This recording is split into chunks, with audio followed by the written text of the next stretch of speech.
नमस्कार शेतकरी मित्रांनो, किसान मित्र यूट्यूब चॅनलवरती आपल्या सर्व शेतकऱ्यांचं सहर्ष स्वागत आहे.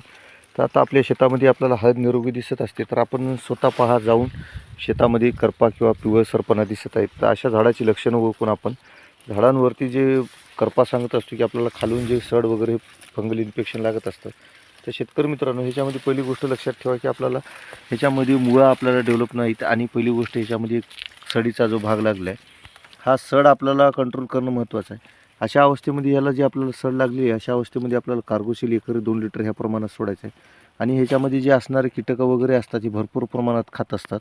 तर ह्याच्यानंतर आपल्याला कार्गोशील सोडलं झाल्याच्यानंतर पुन्हा आपल्याला फंगल इन्फेक्शन आणि बॅक्टेरियल इन्फेक्शन हे जे लागू नये आणि ह्याच्या ज्या आळ्या वगैरे राहतात यासाठी आपल्याला पुन्हा मेटॉल एकरी 2 लिटर आणि सुडॉल हे एकरी 2 लिटर आपल्याला 2-2 दिवसाच्या किंवा 4-4 दिवसाच्या अंतराने सोडायचं आहे.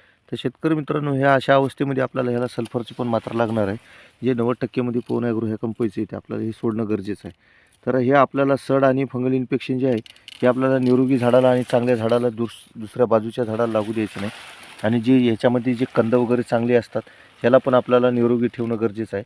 अशा अवस्थेमध्ये याला पहिली सड आणि हे जे फंगल इन्फेक्शन लागलं आहे, हा भाग आपल्याला पाहून तपासून याच्यासाठी कंट्रोल करणं गरजेचं आहे.